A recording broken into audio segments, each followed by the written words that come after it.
Most luxury homes get remembered for their size. The bigger the square footage, the bigger the impression, or so the thinking usually goes.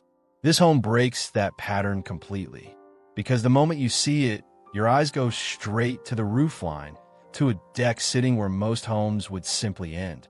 It looks like the kind of feature you'd build a whole house around. And in a way, that's exactly what happened here.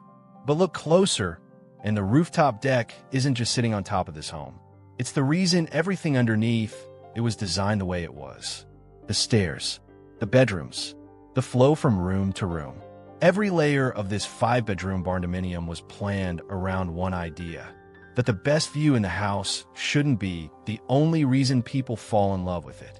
Stay with us, because by the end of this walkthrough, you'll understand exactly how that one decision reshaped this entire home, and why it might change how you think about your own build. The most successful homes don't just offer more space. They make every square foot feel like it was put there on purpose. That's the standard we hold every home to here at Modern Luxury Homes USA. Smart layouts, honest build costs, and the design decisions that separate a house that simply looks good in photos from one that actually feels good to live in every single day. If this is your first time joining us, go ahead and hit subscribe.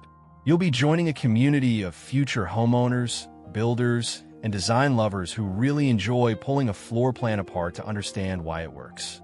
Because today, there's one planning decision hiding inside this layout that changes how the entire home is experienced without ever announcing itself. Most buyers wouldn't even notice it walking through, but once you see it, you won't be able to unsee it. Let's get into it. Rooftop decks used to be something you'd only expect on a downtown condo or a beach house. Not anymore. More homeowners are looking up, literally, and asking a simple question: if we're already building a roof, why not make it useful?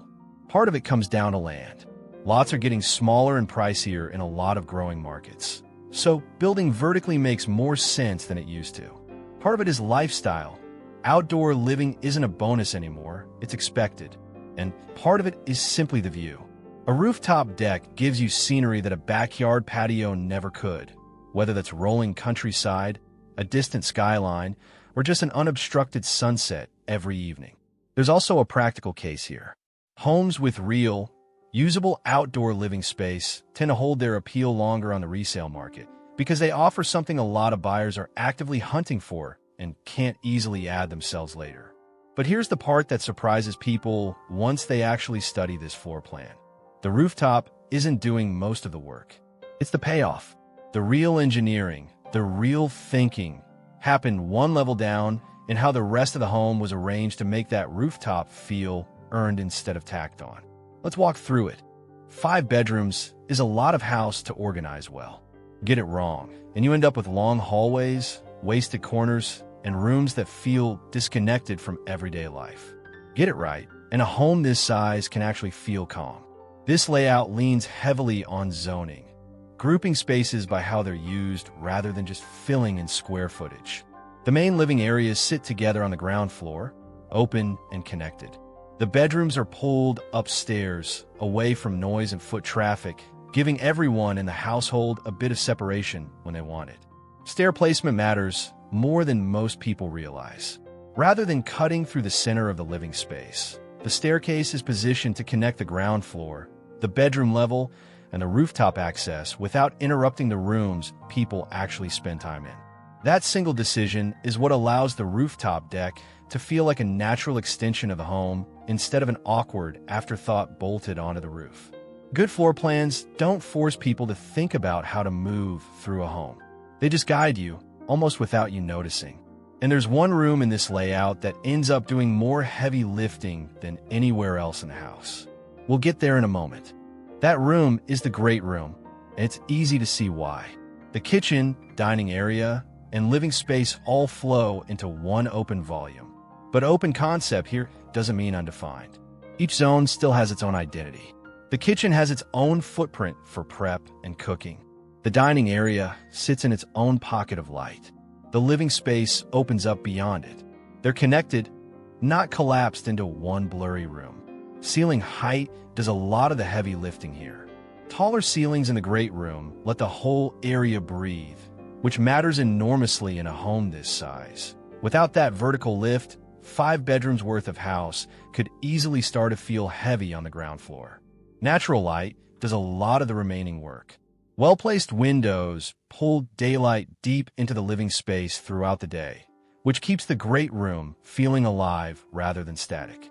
It's the kind of detail that doesn't show up on a spec sheet, but you feel it the moment you walk in. This is honestly where the household comes together. Cooking, eating, working, relaxing, all within sight of each other, but never on top of each other. And upstairs, there's another decision working in the background to make this home feel even bigger than its footprint suggests. Comfort in a home this size doesn't come from simply having more rooms. It comes from putting each room exactly where it earns its place. The primary suite is positioned for privacy, set apart from the secondary bedrooms, so it functions as a real retreat rather than just another door down the same hallway. The remaining bedrooms are arranged to comfortably serve a growing family, visiting guests, or a mix of both, flexible enough to adapt as life changes. One of the more practical touches in this plan is how easily a bedroom can convert into a home office.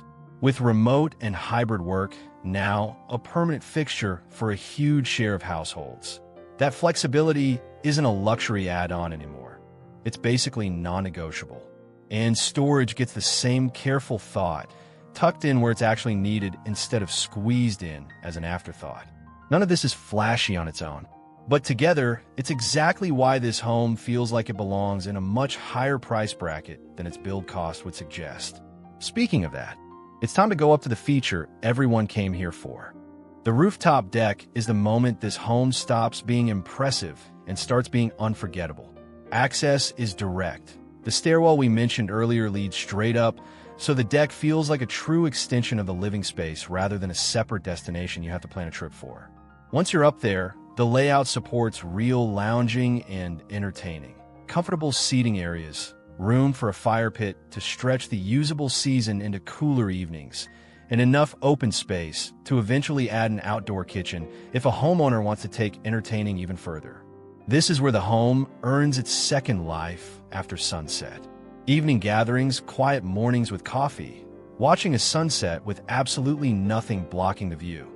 This deck turns those moments from occasional treats into something a household can enjoy on a random Tuesday. That's the real game changer. The rooftop deck isn't an outdoor bonus tacked onto a house. It's a legitimate extension of everyday living. Beautiful spaces like this always come with real planning behind them. And this is exactly where the construction budget starts asking harder questions. Something is becoming pretty clear the deeper we get into this home. Memorable houses aren't built by stacking impressive features one after another and hoping they add up.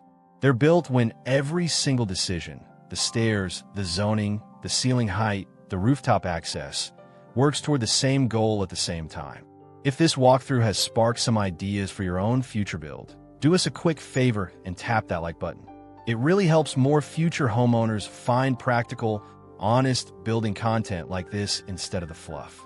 Now, there's one part of this home that a lot of buyers underestimate, and it has a very real effect on the final number at the bottom of the budget. A rooftop deck sounds simple in a rendering. In construction, it's one of the more technically demanding features you can add to a home. It starts with structural reinforcement. The framing under a rooftop deck has to carry real weight. People, furniture, maybe a fire pit. That means upgraded framing, real load calculations, stuff a standard roof never has to think about.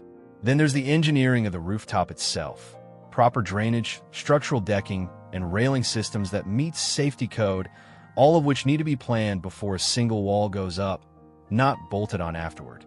Waterproofing deserves its own spotlight here because a rooftop deck sits directly above living space. If the membrane and flashing aren't done correctly, water intrusion becomes a very expensive problem down the line. The stairwell connecting all 3 levels also adds real cost, both in materials and in the framing complexity of running a staircase cleanly through multiple floors. And safety requirements, railing heights, load ratings, code compliance for elevated outdoor space vary depending on your city or county, which means this is one area where local building codes deserve attention early. not late. The lesson builders keep coming back to is this. Premium features like a rooftop deck deliver their best value when they're designed into the home from day one. Trying to retrofit something like this onto an existing structure later is dramatically more expensive and often not even structurally realistic. Cost isn't only shaped by the big structural decisions, though. What you finish the home with matters just as much. Walk through the finished interior of a home like this, and the luxury doesn't come from any single show-stopping upgrade. It comes from consistency, flooring that flows the same way through connected spaces, cabinetry with clean, cohesive lines rather than mismatched styles competing for attention, lighting chosen to support the architecture instead of fighting it, windows sized and placed to keep natural light moving through the home rather than pooling in just 1 or 2 rooms. Exterior finishes that tie the Barndominium's modern industrial character together from every angle, not just the front elevation. None of these choices are individually expensive, but together, they're often what separates a home that photographs well from one that actually feels premium to walk through. So what does a home like this actually cost to build in 2026? It helps to break the investment down into its real components rather than looking for one flat number, because that's honestly how builders price it. There's the shell package, the structural frame, exterior walls, and roof that make up the Barndominium's core. Then interior completion, covering framing out interior walls, insulation, drywall, and finish work. Utilities come next. Electrical, plumbing, and HVAC systems sized appropriately for a 5-bedroom, multi-level home. Roofing itself is its own line item, and layered on top of that is the rooftop deck specifically, the reinforced structure, waterproofing, railings, and decking material we covered earlier. Labor costs run through every one of these categories, and they shift significantly depending on region and the complexity of the build. And that regional piece matters a lot more than people expect. A Barndominium with this exact floor plan can cost meaningfully more or less to build, depending on local labor rates, material availability, and permitting requirements from one state, or even one county, to the next. The real insight for anyone planning a build like this isn't chasing the lowest bid you can find. It's understanding exactly where your budget creates the most lasting value. Because a home built cheaply in the wrong places tends to cost more in repairs and regret than it ever saved up front. A home like this doesn't fit everyone equally well. And that's actually a good thing because it means the design has a clear point of view. Growing families benefit from the bedroom count and the clear separation between shared and private spaces. Multi-generational households get real privacy without losing togetherness, thanks to how the bedrooms and living areas are zoned. Professionals working from home gain a flexible bedroom that easily becomes a functional office. Entertainers get a rooftop deck that's practically built for hosting. And buyers thinking long-term get a layout flexible enough to adapt as their needs change over the years. The best homes aren't measured by how many features they can list. They're measured by how naturally they support the actual people living inside them, day after day. Give it a few months of actually living in a home like this, and something interesting happens. The impressive finishes become familiar. You stop noticing the cabinetry, the flooring, even the rooftop deck starts to feel like it was always there. What homeowners consistently say they value most, once the novelty wears off, are the quieter things. Natural light moving through the day. Being able to move through the home without bottlenecks or awkward corners. Genuine privacy when they want it. That easy connection to outdoor space whenever they need a reset. Those details rarely make it into a listing photo, but they're usually the real reason a home ends up loved rather than just admired. Homes like this one make something clear. Barndominium design has moved well past its reputation as simply the affordable option. Thoughtful layouts, truly flexible living spaces, and outdoor areas designed with real purpose. That combination is shaping what practical luxury looks like heading further into 2026 and beyond. This isn't a trend built on square footage anymore. It's built on intention. If today's walkthrough leaves you with one idea, let it be this. Luxury was never really about piling on impressive features. It's about making every decision serve the way people actually live. So we're curious, which part of this home stood out to you most? The rooftop deck, the 5-bedroom layout, or the overall planning that ties it all together?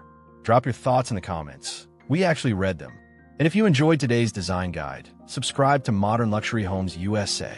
In our next production, we're breaking down a home feature a lot of buyers dismiss as unnecessary until they experience firsthand how dramatically it changes everyday living. You won't want to miss that one. The most memorable homes are never defined by one spectacular feature.